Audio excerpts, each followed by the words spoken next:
The Republican Zone is brought to you by Drew Murray, a modern view from the Republican lens, covering local and national news, understanding that one size doesn't fit all when it comes to politics. The Republican Zone airs Wednesday from 1 to 2 p.m. and Saturday from 3 to 4 p.m. Good afternoon. You're listening to USLA Radio. My name is Drew Murray, and I am the host of the Republican Zone. As anyone out there in Facebook land can see, I have a guest on today, my friend Lindsay Deering, who is the leader of the 8th Ward, which is basically Center City. What are the boundaries of the 8th Ward? We go basically the west half of Center City, so Broad all the way to the Schuylkill River, and then from about Lombard up to Callow Hill. Okay. It's basically the west half of Center City. Okay, sure, and it's where I live. I live in the 8th Ward, even though I was actually just elected to be the leader of the 15th Ward, which is literally the abutted ward to the north of the 8th Ward. So I am now ward leader with you, Lindsay. We're brother ward leaders. That's right. Yeah. Yeah. So we'll see. I've only been a ward leader for less than a week, so I can't say. How does it feel? I feel great. Yeah, I won. I lost I lost the election to city council. I actually won that election, so it feels good. You might have grasped victory from the claws of That's defeat right. there. Well, no one else was running, so I was pretty confident that I was going to make it. But so yeah, no, it went well, and so I'm happy to be an official part. I am a Republican, so I'm part of the Republican Party, but happy to be one of the 66 ward leaders of the Republican Party in the city of Philadelphia. So it'll be interesting. There are a lot of things have gone on in the past few months. So, the municipal election, the Republicans lost for the first time in, I think, is it 70 years? We lost one of the minority seats. Yeah. Something that might have been a foreseeable situation, and we might have done a little bit better planning and unifying around two candidates. But the end result was that Al Taubenberger came up a little bit short on the votes to a third-party candidate, and that is probably the first time that's happened under the current city charter. I'm not thrilled with that result. I like Al as a candidate, but interestingly, he typically voted in a fairly different voting pattern from David O. When they were on council. So at the end of the day, I think it's not great. But these guys oftentimes would split votes on issues. So it's not like the two Republicans were in there there's three technically. Yep, with Brian O'Neill, yeah. But with Brian O'Neill, but it's not like they were forming a block. Anytime the Republicans on council, they're not able to push an agenda because they're outnumbered so severely, but they can be a deciding vote on Sure. issues, and they have leverage like that. It was a disappointment to Sure. me. Yeah. Yeah, and my biggest issue is not that someone other Republican won. Obviously, I'm disappointed that we didn't get the two seats that I think probably most people assumed we were going to get, but that Kendra Brooks is a Democrat, and the purpose of the charter is to have truly a minority party represented, so it maintains some level of diversity of opinion, at least on city council. And Kendra's a Democrat. She's literally a registered Democrat, and sent out letters to all the committee people in the Democratic Party saying, I'm a lifelong Democrat.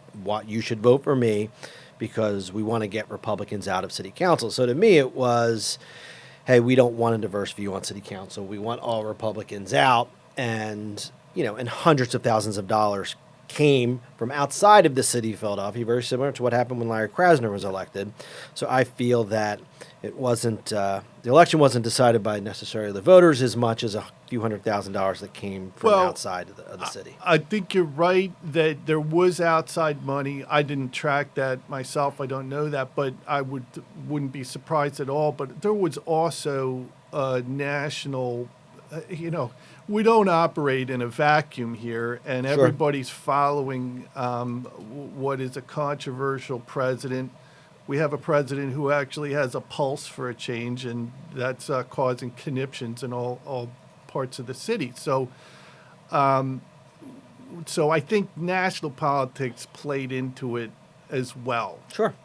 No, and whether you love Trump, dislike Trump, or somewhere in the middle, there was the Trump effect. And it happened both in the city of Philadelphia and in Delaware County. I like to call it Trump derangement syndrome, but That's right. not the only one that has that came up with that term. But the one thing I think it did do, Kendra getting elected, and look, I always like to say, I think Kendra's probably a great person. I don't know her personally. I think she's probably a very nice person. She's very passionate. She's very similar to me in that, I'm a neighborhood guy. I'm a civic leader, and that's who Kendra is. And so my opinion of her winning has nothing to do with her personally because I don't know her, and I'm actually, I'm sure she's actually a very good person. But the one thing it did do to the Republican Party in the city of Philadelphia, in my opinion at least, is it was a wake-up call. It said, look, the 2 seats are reserved for a minority party. I think a lot of people always assumed that meant the Republican Party. Sure. And, and that's how it was. That's how we ran it, right? We assumed we were going to get it. It's funny because years ago, and I left the city for a couple years, and I forget whether this came up before I left or soon after I got back, but there were, I remember Mike Meehan talking about the possibility of a third party, and I thought he was being morbid. Mm-hmm. I thought he was just trying to kill morale or something like that. That's a joke. You wouldn't do that intentionally. But it proved, obviously, it proved prophetic, and it is a wake-up call to the party, because the only way to counter this is to have citywide endorsement of 2 candidates for city council that are Republican and make that endorsement stick. If you don't make you can endorse somebody, but if it doesn't stick, if people don't follow the endorsement, then the endorsement's not worth what it's written on. So in other words, just to give a little bit of background, so when you're running and you're talking about 2 endorsements for city council at large, where there will be, there's 7 city council at large, city council people, and only 5 can come from one party, which means in the city of Philadelphia, there are basically guaranteed 5 from the Democratic Party. So there's 2 left, and that's what's called the, reserved for the minority party. And, to get through the primary, the top 5 Republicans and top 5 Democrats, top 5 from any party, since that is the maximum that you can have, they're the ones that get past the primary. So what you're saying is just concede the fact we're only getting 2, which is absolutely true. We're never, at least not in the very near future, we're not going to get more than 2. So you're saying going into, that the party, the RCC, the Republican City Committee, through their ward leaders, I guess theoretically, and maybe committee people, should endorse just 2 candidates. Well, you actually hinted at an issue that I'm not sure we want to go there right now, but certainly we should talk about it at some point on the program. And that is how endorsements happen. But right now, when you're going into the general, I don't know if it's important to that there's a citywide endorsement going into the primary. Maybe not. But certainly in the general, you need party discipline. And you have to say to the ward leaders, who are the ones right now that make the endorsement, you have to say to them, you got to pick your 2 best. You just been dealt a hand. You're doing 5-card poker here. You got to discard 3 cards, and you got to stick with your top 2 cards, and you got to bet on those 2 cards. Otherwise, you're gonna get nothing. Sure. And that was actually going to be one of my questions. Do you think that endorsement happens before the primary or before the general? You're saying for the general. Well, yeah, I think that's where the discipline is really required. Maybe it's not as important to do it. I don't see that there's that much importance to doing it during the primary off the top of my head. But it has to happen during the general. Well, So I would say, and I'll just play the devil's advocate here, Sure. saying maybe you do wait to the general. I think you do wait to the general because in my mind the fear or the perception could be, all right, you're only getting two. If you pick those two before the primary and those two people are picked by the 66 ward leaders, et cetera, then It's harder to make it stick. Yeah, and is the public going to say, when I say the general public, so are Republicans and even Democrats, because everyone can vote in the general, would they say the 66 ward leaders just picked the two people who are going to be on city council? Like they almost didn't give a choice if it happens in the primary. Well, my bias is always towards sort of limiting, not endorsing if you don't have to, because it's hard to make endorsements stick even on a clear day when there's a very compelling reason to do that. If you don't have to make the endorsement, let the voters make the endorsement. That would be so. I think we're in agreement on that. Yeah, okay. Because when I ran for city council, there were 8 people running, and the talk of endorsement came up, and I think at least what I heard, and I wasn't a ward leader at the time, so I wasn't in these conversations, I wasn't in these meetings. But I went to the meeting when you were endorsing, when those endorsement discussions happened. Yeah. There was 8 of us, and I would say 20 minutes before the meeting started, I was told we're going to endorse 5. And I thought that's what was going to happen that night at the United Republican Club. Now the decision ended up being we're not endorsing at all. Yeah. And it was and for me, and it's interesting, a lot of people came up to me when they came down, they said, Drew, we didn't endorse, so that's good for you.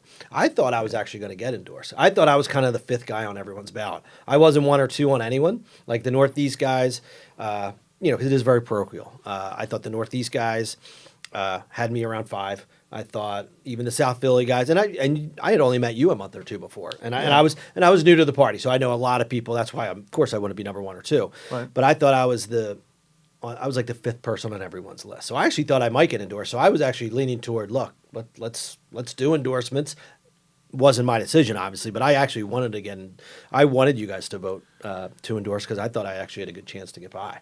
Drew, I've been doing this since I was in college, and I think my ability to predict that kind of thing gets worse over time. I couldn't right. predict that. Honestly, I couldn't. Did you think you were going to endorse going up when you were walking up the steps to where the ward leaders vote? And if you've never been in a Republican club, it's basically a bar downstairs, and then upstairs is where you guys kind of do the official meetings normally. Walking up those steps, did you think you were going to endorse? I was hoping we would not endorse for a couple reasons. Because number one, I didn't think you were going to get endorsed. Yep. No offense. No, sure, no. But I was actually concerned David O wouldn't get endorsed, and I don't think he was going to get endorsed. and I'm not sure he would have. Yeah. And he wound up being the only one who won. Yeah. History, So No, he was absolute, and we can talk about that a little bit as well. He was the underdog. He came in 5th place in the primary and ended up winning. So Yeah. we're gonna take a few-minute break. We will be back with Utsula Radio and my friend Lindsay Deering.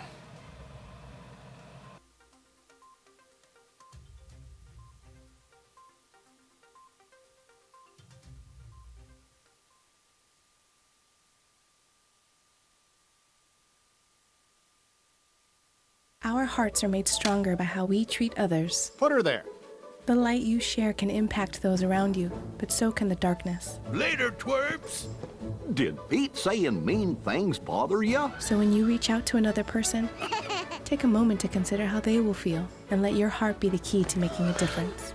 Because of you, someone's entire day, year, or even life can change. In every heart, there's hope.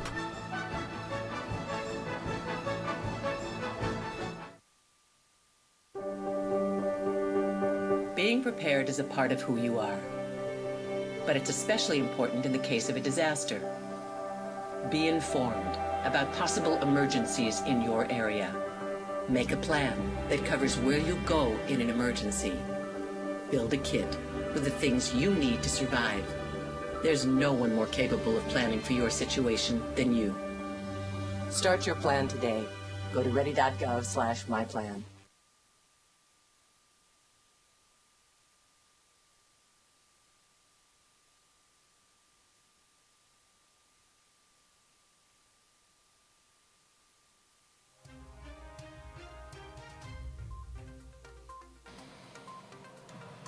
Welcome back. You are listening to Usula Radio. My name is Drew Murray, and I am the host of the Republican Zone. I'm here with my friend Lindsay Deering, the leader of the 8th Ward in the western part of Center City, and we've been talking about endorsements and whether or not, I guess, basically the Republican Party should have done it in the past. Should they do it in the future? So I think we're both in agreement that if endorsements do happen, at least down to two people, let's say, it should be after the primary. So how do you think it should work? So let's say 5 people run for city council at large in 2023.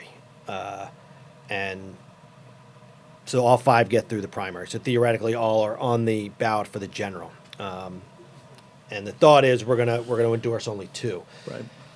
Do you make that decision through ward leaders, committee people, or is it, okay, these are the top 2 people who made it on the election, so they're the ones we're going to endorse? Is it a little bit of both? Now, here's where I go off the rails and start talking about stuff that I really think needs to happen, because you can endorse, the RCC can endorse a candidate in times where, back in the day, the RCC would endorse a candidate. The sample ballots would get printed up. They'd go out to all the ward leaders, and the ward leaders could cut a candidate or something like that if they wanted to. But that was how endorsements were done. And endorsements were also done that still are to this day done by the ward leaders. Mm-hmm. So that would be the representatives to the Republican City Committee who have a credential to vote in that meeting.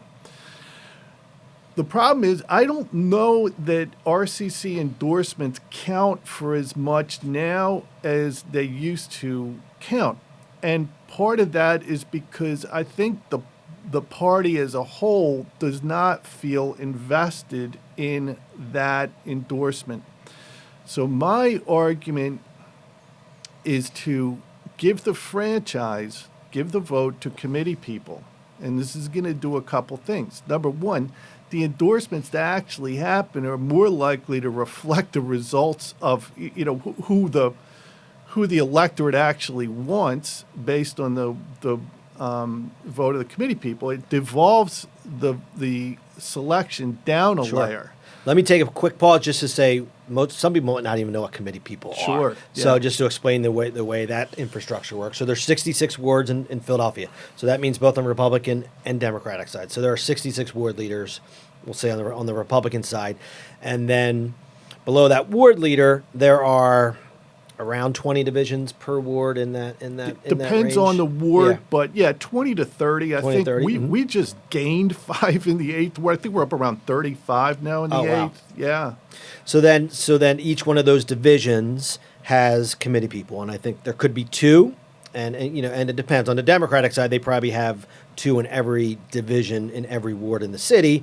On the Republican side, because we don't have there aren't as many Republicans. There's probably, hopefully there's 1 at each division, 1 committee person at each division, but there are probably some spots. There's slots. Filled, there's slots for 2. Yeah. And people should be encouraged to participate sure. that way. Yeah. So I just wanted to pause just in case people didn't know the structure, because I think most people don't. Honestly, I don't think I didn't. Well, look, I think people don't. And honestly, when I got involved later in life, when I was 34, 35, at any rate, I did it through Committee of 70. Matt Wolf got up in front of a group of people. Matt Wolf is a Republican board leader.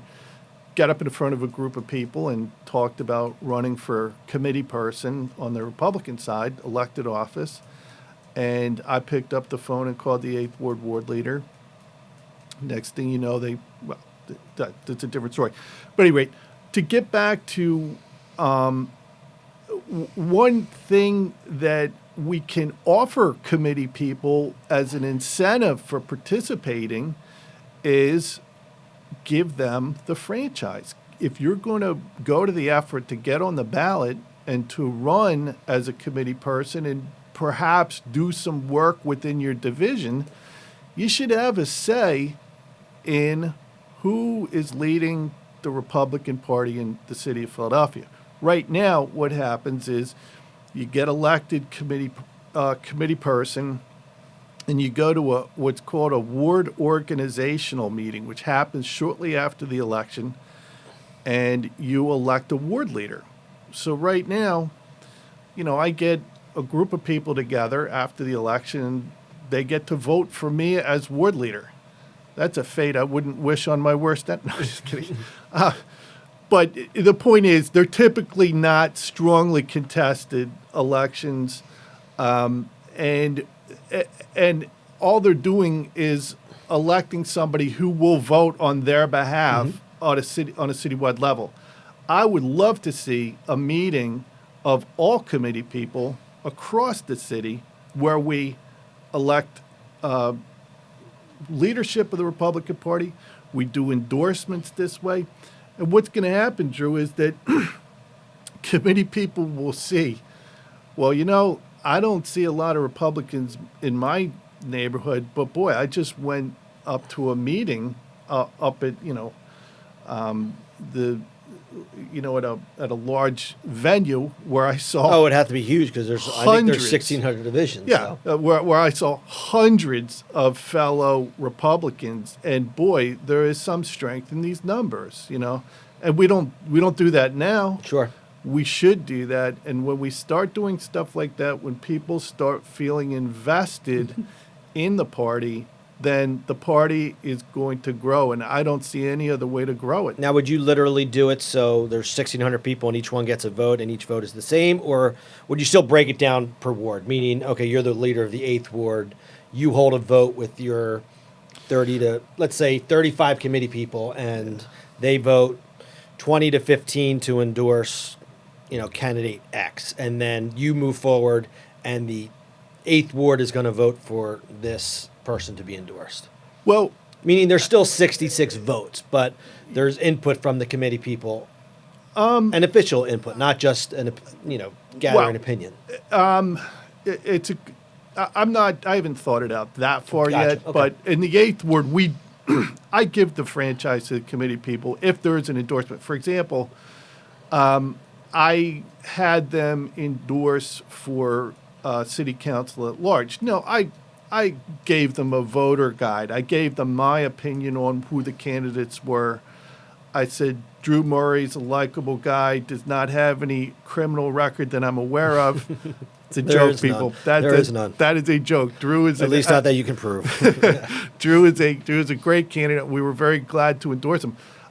So I give them a little bit of background, but I give them the franchise. I let them select who they want to endorse, but that's only the 8th ward. What we need to do is we need to unify across every ward behind 2 candidates, or we're going to just shrink. And do and I've not read the bylaws of the RCC. Is there any guidance in the bylaws on how things at least should be done, even at a committee level, ward level? Not well. On a ward level, that's the RCC charter does not give a lot of specific instructions on the inner workings of a ward, but they definitely give instructions on how the city committee works, and that is enforceable at the law. It's actually typically adjudicated. If there's a controversy under that, it's generally adjudicated by the state committee, and we have had that. We have had to have things adjudicated by state committee in the not so distant past. But right now, it's set up, and we follow. Generally speaking, we follow the charter, and the power rests with the ward leaders right now under the charter. Gotcha. Okay. And as I said, after the municipal election, it was a wake-up call, which I think is a good thing. And there was a change in leadership. Michael Meehan, and the Meehan family who've meant a lot to and have done a lot for the Republican Party.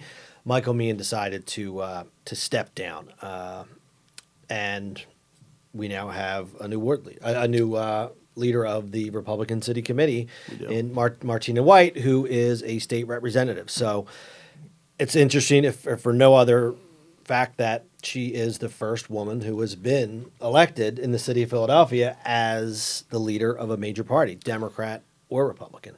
And I think no one thought the Republicans would be first. Well, truth be told, first of all, Martina is going to be a great chairperson. I agree. And the optics are unbelievable. We had, you go back, we've, in the recent past, especially during the Tea Party movement, we got very diverse candidates, male, female, all different backgrounds. So I'm actually very proud of our party on that record. Oh, yeah. And when I say people are surprised, I think it's because it's a perception, not a reality. I think people were surprised that the Republican City Committee elected a woman chairperson, but I wasn't surprised. It doesn't surprise me at all. And I'll tell you what, it didn't. We make these selections, and honestly, I've been in the rooms, and it happens organically. Sure. No, and I agree. I think Martina, not only is she, brings diversity to the party, she's a woman, she's also very young. So I think that was important for, again, the perception of the party is that we're a bunch of old dudes sitting in a smoky room. And you know what? In some ways we were, and in some ways we still are. And we need an injection of life. And what the challenge now will be to grow the party. And I've already told you how I think that needs to happen. I think it all needs to go back down to the committee people. But that's the challenge in front of us, and she's certainly got the energy to do that. Sure, and we have a meeting this weekend, actually, kind of a ward leader seminar, and so I think we'll definitely see into Martina's kind of thought process of where she thinks the Republican Party is going to go in the city of Philadelphia. I think you're right, and I think it's going to be an exciting, a new page for the party. I'm guardedly optimistic, and I think we have, because we've traditionally complained about senior leadership in the party, and now I don't think we're going to have a lot of complaints in that regard. No, I mean, everything that I heard, and I became a ward leader after Martina was elected, but I haven't heard one person say it was a poor decision. I have not heard one person even say it was anything but a great decision from all over the city. From people from the Northeast to South Philly to you here in Center City.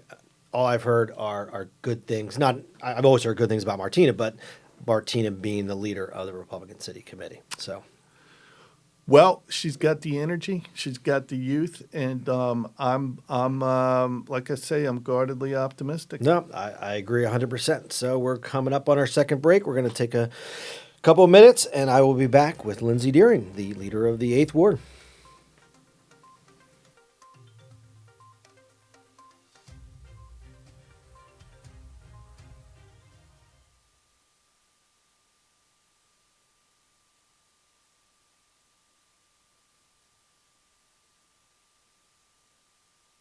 I came out in the 11th grade.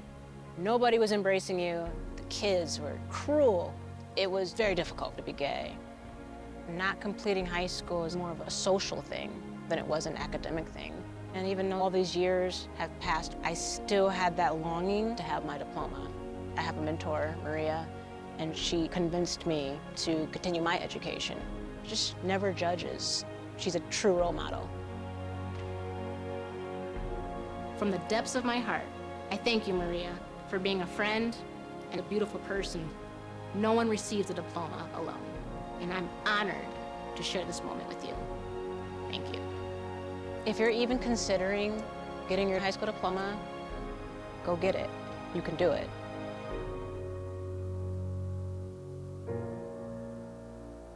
Find free adult education classes near you at finishyourdiploma.org.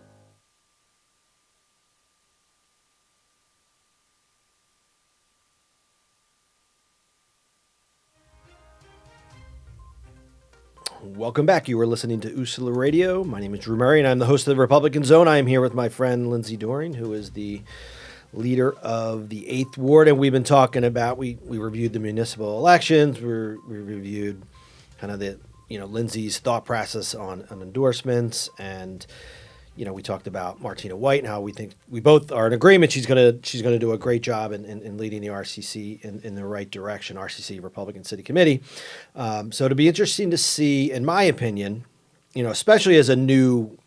I still say I'm new to the party. I've been in the party over a year now, but I'd still say You're new. I am new. I know. I was from. I when I was 18 years old, I registered as a Democrat. So I guess for God, I'm getting old, Lindsay. For almost 30 years, I was a Democrat. But even though I even said though toward the end, toward the end, like it sounds like it was a horrible thing. I'd say, even though as a Democrat, I voted for many Republicans. I was never a person just to walk in and pull, as they say. Traditionally, you pull the lever. You don't even pull levers anymore. You push buttons. But I was never one to just pull the lever. So I voted for actually a lot of Republicans. So it will be interesting to me to see, what direction the Republican Party under Martina's leadership and under leadership of the 66 wards. Obviously, Martina's the leader, but it's the 66 ward leaders and the committee people. And Lawrence Davis, who's the head of the Republican Pennsylvania Republican committee. Where do we think the party is going to go from here? Well, I really, excuse me. It's going to depend on how much we, as the leaders of the party, listen to the electorate. I think as soon as you start trying to figure out a vision, you're immediately then in a position of trying to sell that vision. The vision's got to come from the people. And we've got to listen to the actual, I have committee people, and I don't want to brag, but I am proud of my committee people. We've got committee people that have a nationwide Fox News audience. You've met, Sure. Aaron Elmore, and I've got people who are professors in university teaching politics. I've got lawyer activist committee people. Now, I'm not saying that their voice is any more important than any voice of a Republican in any neighborhood in Philadelphia. But what I'm saying is that you have to listen to down the chain of command. I've always been one, especially in politics, I don't look up the chain of command. I look down. Sure. And I think the vision will come organically. I think a minority party has much to say. What we don't want to do is become the JV, the junior varsity Democrat team. And when I see us start gravitating in that direction, it's disturbing. Now, that doesn't mean that we have to embrace radical libertarian policies. I don't have a left or right bias. My bias is towards the voice of the people. My bias is towards what are the committee people saying. Mm-hmm. So I think that in many ways, as a party in particular, your job is to get out of the way of the people and what they want. And your candidates, by instinct, have to reflect the electorate. Like when you ran, and are we talking about, have you announced for any other elected office yet? I have not, no. So I am, it's basically known that I'm going to be running for the 182nd Legislative District as a state rep. If you want to talk about that, Sure. we could go down that path. Okay, so you look at the 182. I think you're an outstanding candidate because you've lived there. Now, are we going to agree? We've talked about this a little bit on the way over. I have pretty strongly libertarian views, but your opinions probably match the average 182 voter better than mine do. And Sure, so- no, yeah, you're more conservative than I am. I used to say I was a liberal Republican, but I think the Democratic Party has kind of moved so far left that because I look at it as a spectrum, right? Yeah. I look at it as a spectrum, and I used to say I was a very conservative Democrat, and then I became a liberal Republican. Now I say I'm a moderate Republican because the Democratic Party, in my opinion, is just, I think they are the Democratic Socialist Party in many ways, and kind of just looking at who their presidential candidates look to see who is starting to to lead that race. I think it's becoming it became way too far left for me. So yeah, I am more liberal than you, and I think you're right.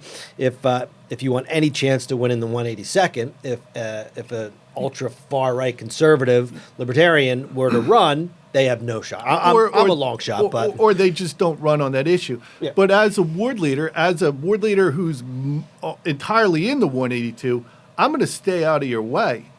I'm going to let you run the race that you want, and I think the party generally should do that within reason. Sure. If a candidate's coming out and doing something that's really beyond the pale, I might take them aside. But I'm saying if I come out and say I want socialist ideals, I want super high taxes, and I want a central government that's super strong, then I'm not a Republican, right? Then I'm a Democrat. So yeah, then you step in. Yeah, it's just that the person's not really serving their own interests by running as a Republican, and they're not serving the community. So I think the analogy that I draw is this: as far as a party goes, the party is like a canvas. The candidate is like a painter that's going to paint something on that canvas. You need the party there as a structure, but what they do with it, by and large, so long as they keep it on the canvas, Sure. together we make a great work of art. That's right. And I think I tell people say, well, why did you leave the Democratic Party? I said, well, I didn't leave the Democratic Party. The party left me. But one of the reasons I left, I was always kind of fiscally conservative, and that's why I thought I kind of leaned in, more in the middle, leaned right, but very much in the middle. But another reason I left the Democratic Party was, basically you were given a handbook and said, this is exactly how you have to think. You have to be pro-choice, and I'm not. I'm pro-life. And that was kind of, that was actually I'd say the straw that broke the camel's back, but it was, I'd say that's more like an anvil that broke the camel's back. When I was told by literally the head of the Democratic campaign committee nationally, I forget his name off the top of my head, but they said, if you're not pro-choice, we don't want you. So I said, well, they don't even want me in the party. And historically in Pennsylvania, Bob Casey, I mean, the number of pro-life Democrats, it was almost what Pennsylvanians were known for. Sure. In a sense. You had some socially conservative Democrats, and you had some fiscally wacko Republicans. We were known as sort of the state that had moderates of both parties to some extent. Sure. Not always, but you wouldn't be uncommon to find a pro-life Democrat in Pennsylvania. And that was it was like, I felt like, all right, unless you think exactly this way as a Democrat, you're not a Democrat. So there was no spectrum anymore. And not only did you think that way, but it was a far left view that you had to have. Yeah, they went off the rails in the last few years, and I think you find that when a party has an unbroken string of success, and in the Obama era, I mean, I was living in Center City for both times that Obama was elected, and it was a real head trip for the Democratic Party. And when a party gets it on that, with that much success, then they start getting a little bit cocky and thinking that they can really run anybody and win. And now you got Bernie Sanders, like full-blown socialist people. I'm horrible at predicting elections, but I'm not sure that Bernie Sanders is ever going to be elected president. No, that will be interesting to see. I still don't know who's going to come out of that primary, but I a month ago I thought it was Elizabeth Warren, but now Pete Buttigieg's coming up and Bernie Sanders. I don't think anyone knows. You would think Biden still is the front runner, and he is more of a moderate. He is more of a moderate. Well, it's funny, and I'll give you a real quick anecdote about Joe Biden, because I took con law with Joe Biden back in the day, and oddly enough, it was during the Clinton impeachment. Are you the same age as Vice President Biden? I'm the same age. No, he was teaching the class. Oh, okay. Smart bud. I was about to say, you're not that old, are you? No, settled down there, Junior.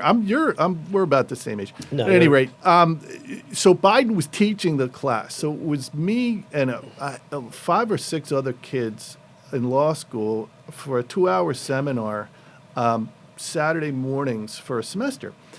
And Biden said to me one time, they said to the class one time, there were a lot of war stories. And he said, look, never get into an argument with a voter, because if you win, the voter's going to hate you and not vote for you. If you lose, you're going to lose. The guy's going to think you're a loser and not vote for you. And then the other day, this came to me because Biden got into a knockdown dragout with. Oh, when they said the guy, "I'll do push-ups with you." Yeah, I actually thought that was funny and good, but look.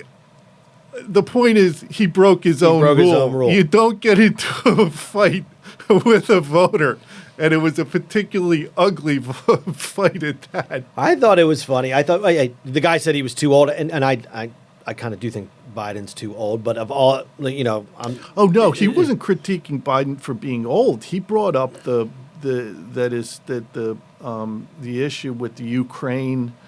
If it's the same one we're thinking about, it was two parts. He said, "I'm 80 years old, and I don't know. I know how tired I am." So but it could have been totally different. But I didn't hear that part. It started out with the guy taking a crack at Biden for his son being on the board of Burisma or whatever it was, and Biden went off. He lost it and started arguing with the guy. And I thought, how the mighty have fallen. Yes, no. So he went against his own, but it will be interesting.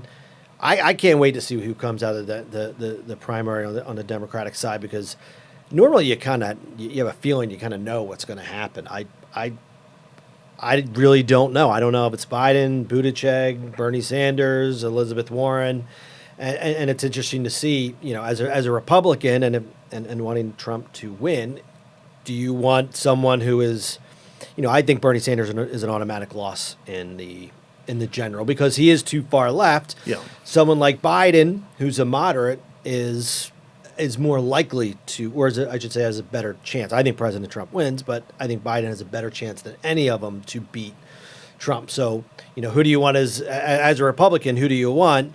If someone does beat Trump, do you want it to be someone like Bernie Sanders, or be like, if someone's going to beat him, it might as well be someone like Biden, who's at least a little bit more moderate. Yeah, so, I have no idea. Yeah. I get worse at predicting this stuff the more I look into it. That's right. No, yeah. So we're going to take a quick 2-minute break. We'll be back. You're listening to USA Radio, and I'm Drew Murray, the host of Republican Zone. Yeah, don't worry about it.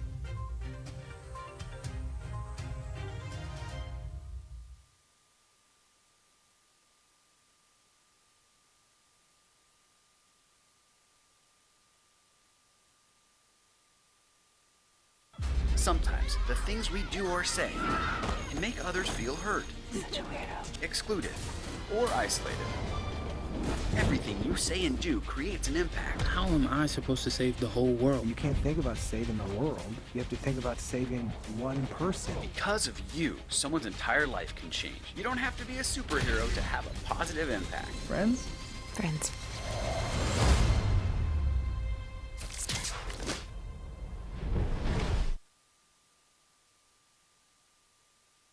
Because of you, I felt. They call me Maxie, but I prefer Tripod. Let me know I was your only takes above one average person to four-legged make you feel wanted.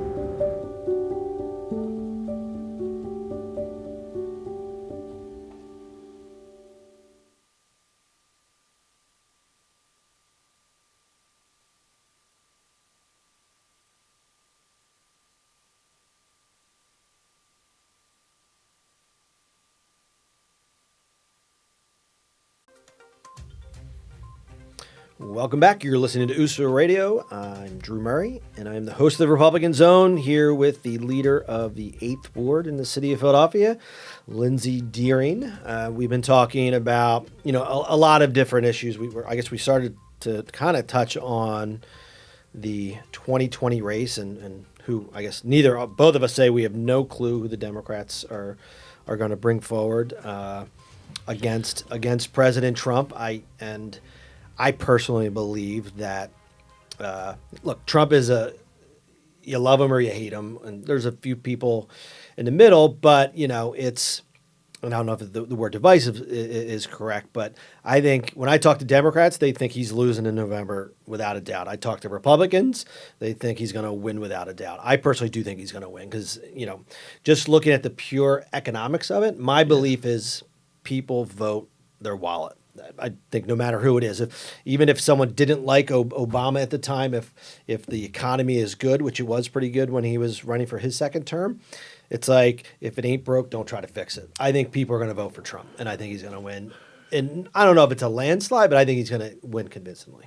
I think I would go. I look at it a little bit differently. A lot of this is driven by real, like a pendulum back and forth between the two parties. So if you consider that there were 2 consecutive Democrat presidential terms, so Obama, then you elect a Republican, it's very rare that Republican does not get reelected. Sure. And I think maybe Carter might have been the last one that happened to, but he was taking up the tail end of Jerry Ford, who was coming in at the end of I guess he was filling in for the rest of Nixon at that point. True. And you think so Trump's not traditionally, what you would normally think of as a president, as a Republican. And what I mean by that is he was never a politician before. He was new to the game of politics, at least from a campaign standpoint.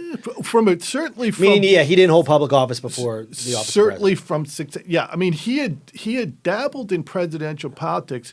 To say he was an outsider to politics, though, I think is a little bit of a misnomer, a misunderstanding. This guy grew up in Queens, cut his teeth in the Manhattan real estate market. He has been dealing with powerful politicians from the early stages, and also, I would add, dealing with a very sophisticated media market, perhaps no more sophisticated media market than the Manhattan media market. Mm-hmm. So to say he's outside of politics, I think is a little bit of a misnomer. I think he's been on the other side of politics. Sure. And obviously when he landed on the scene, there was a lot of pearl clutching from the opinion classes in our country. But I'll tell you what, Drew, I went to one of his rallies in Harrisburg, first term he was in office. I saw people at that rally that I never have seen involved in Republican politics before, and they may have voted for Reagan, but some of them, this is the first time they'd ever voted for a president. Oh, you think so? Okay. Oh, yeah. Well, there was a rally in Hershey, was it yesterday or the day before, that people couldn't even get into. Oh, yeah. I think, and I have friends, as you do. I mean, just living in Center City, you have friends who are Democrats, you have friends who are Republicans. Even a Republican has friends, Drew, believe right. it or not. Even in the city, yes. Even in the city. And I always say, I don't pick my friends because of politics. But, for people, when I hear my friends who are Democrats, my friends who are very liberal say that he's not a popular president, people don't like him, I don't think it's true. I think when you have rallies that 10,000 people are and with thousands outside, and again, love him or hate him, this is not saying whether or not people love him or hate him. A lot of people do love him, and I think the Democrats don't understand why people do love him. Well, the other interesting thing is that they've done surveys of who is showing up to these rallies. You're getting about 18 to 20% Democrats in the is that audience. Right? Okay. And that's got to be driving some people conniptions. Now, I know hardened Democrats in this city who are also deeply loyal to Trump. I've seen I was around somebody at a very select club, which will remain nameless. It's and I heard somebody just express adulation for our president, and was met with, and this is a Democrat. This is Democrats talking to Democrats. So it's weird how his appeal cuts. Sure. And I'd say equally, there are many establishment Republicans that are still clutching at their pearls about this guy. But they can't deny the fact that you go west of King of Prussia, and this guy gets traction. Sure. No. I think that's why he won Pennsylvania. A lot of the reasons was there are a ton of people in central Pennsylvania who absolutely have never had a reason to vote for the president before Donald Trump. So yeah, so it's interesting. I mean, and again, going back to the economy, you can argue it's never been better. We're still hovering around 28,000 on the Dow. We are at record unemployment. I can't remember the last time we had levels. It's almost, you could argue they're too low because we're well hard beyond to hire people. Yeah. It's incredibly hard to hire people. I think when you go shopping over the winter, over the Christmas time, you're going to see that stores are just, they can't hire because they can't hire temporary. They're going to be overwhelmed because they can't hire those temporary seasonal workers. I think it's actually a problem in Center City. I would not want to be running a retail store in Center City. I wouldn't want to be running a grocery store. I think it's very hard to get employees these days. Yeah, no, absolutely. Yeah, and people don't understand that. Like, well, why would you ever want any level of unemployment? Because it can actually be harmful to the economy when there's no one to hire. So, that if for no other reason, that is why I think people do love Trump, because again, you might not like his rhetoric, you might not like his tweets, but from an economic standpoint, the proof is in the pudding. Is his policies have improved the economy. Now you can look at there is, and I will say I think we need some level of, there's still a huge income disparity, right? And I think we need to have some sort of balance there, not redistribution of wealth. I'm not saying that, but I think I'd like to see the middle class grow to be a little stronger and a little larger than it is now. But his policies are making our economy great, and I do think that we will see start to see that balance, especially as we're talking with unemployment this low. People are going to have to start paying higher wages. People have to start paying higher wages, and I was in shock when he won Pennsylvania, but if you look at the state outside of the little bubble that I live in Center City, you go out west, all Pennsylvania is small towns dotted right across a huge state. We've got the largest rural, at least the last I checked, we had the largest rural population of any state in the union. And these are small towns. Much of that is manufacturing. There's a lot of petrochemical, obviously, but Pennsylvania is traditionally a pretty strong manufacturing state. Sure. So it's interesting. So I was amazed when Trump won. I mean, I didn't think he did. I mean, literally the day of the election in 2016, I didn't think he had a shot to win. No. Did you think he was going to win? I did not. Yep. I mean, let me put it to you this way. I never bet against the guy. In the first round of the primaries, the guy made his first career-ending gaffe, and his polls went up by 2 points. Okay? And at that point, I thought, this guy is tapping into something that is unique and special. And I'm not betting against the guy no matter what he does. I don't think I turned on the television at 10 o'clock when I think I started getting texts like, it looks like, the exit polls are showing that this is a really, really close race. I actually had a Logan Square Neighborhood Association meeting that I didn't post. It was on election day. Wasn't really thinking too much ahead, but a lot of actually the committee people in my area were saying, you got to cancel that meeting. And I was like, I'm not canceling the meeting. I'm like, I know it's a presidential election, but I think I said, I'm like, who's going to win. I'm like, Trump's not going to win. So is it really going to matter? I think there's one committee person in my division, in the 19th division, the 8th ward, who still blames me for Trump winning. Yeah, you were the one, Drew. I was the one. It was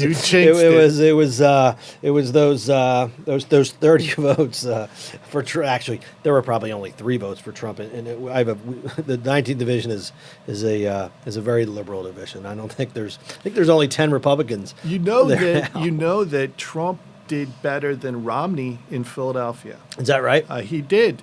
And there's one thing that Democrats hate more than a real Republican. They hate a fake Republican like Mitt Romney. Oh, boy, did I just say that? Well, I've been. So you think he's a rhino, a Republican in name only? Not that Mitt Romney is taking notes on this. Yeah, I don't think Mitt's listening to this. Not that he knows who I am. But Romney ran he was just trying to accommodate the Democrats, and he wasn't painting in bold colors, which is what Reagan used to say, paint in bold colors. Donald Trump does nothing if not paint in bold colors. No, yeah, you know exactly what he's... And as much as you know what he's thinking because he's tweeting out every 10 minutes. And as much as Democrats hate him, there's a bunch of Democrats that love him. And he would never have gotten elected if it weren't for them. Well, it's interesting. I said people love him because of the economy. I think people love him, and I don't like that he tweets. I would rather he not tweet, to be honest with you. I'd rather he's not tweeting for you and me. He's not. Joe. He's not. He's got an entirely different audience. No, and you're there are right. Far more of them than there are of us. From a marketing standpoint, I do believe he's a marketing genius, and you're right. I think he's tweeting. There's very specific reasons why he's tweeting it, and you're right. We're not that target audience, but there are plenty of people that I talk to. I said, why do you love Trump? And it's, he says what's on his mind. He's not a politician. He's not fake. He's not, he'll tell you exactly what is on his mind, and that's, and they say that's why I love him. And there's a second reason that I do believe that he'll win in November, and I think the Democrats are making a mistake, and they've been trying to impeach President Trump since, I was going to say, before he was alive, before he took office, and then the day he came in office. And again, love him or hate him, and whether or not you agree with the impeachment, the Democrats, in my opinion, I said this to my wife this morning. I said, no matter what you feel about Trump, there is no way you look at the Democrats and cannot see that they're not trying to impeach because they believe he should be impeached or he should be taken out of office. They're trying to reverse the 2016 election. And again, I don't care how you feel about Trump. If you look at that and their motive, it's to reverse the election. And again, that's my biggest problem with it, with this whole process. The fact that they're trying to reverse the 2016 election. And look, I've talked about what I like and dislike about Trump. I said I don't like his tweets. I'd rather he not do that. I'd rather his kind of rhetoric not be divisive. But you have to look at this and say they're trying to just get him out of office because number one, they're trying to reverse the 2016 election, and they're afraid they're going to lose the 2020 election, in my opinion. Yep. So they're grasping, and that's never a good look. No, and look, I read the transcript of the whistleblowers.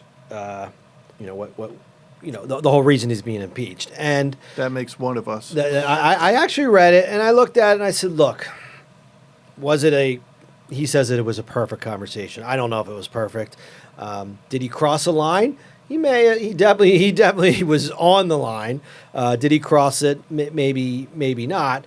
But I don't think it's impeachable anyway. I don't think what he did, you could say maybe he shouldn't have done it. Maybe he did cross that line a little bit, but I don't think it was illegal. I don't think it's worth going through all this process.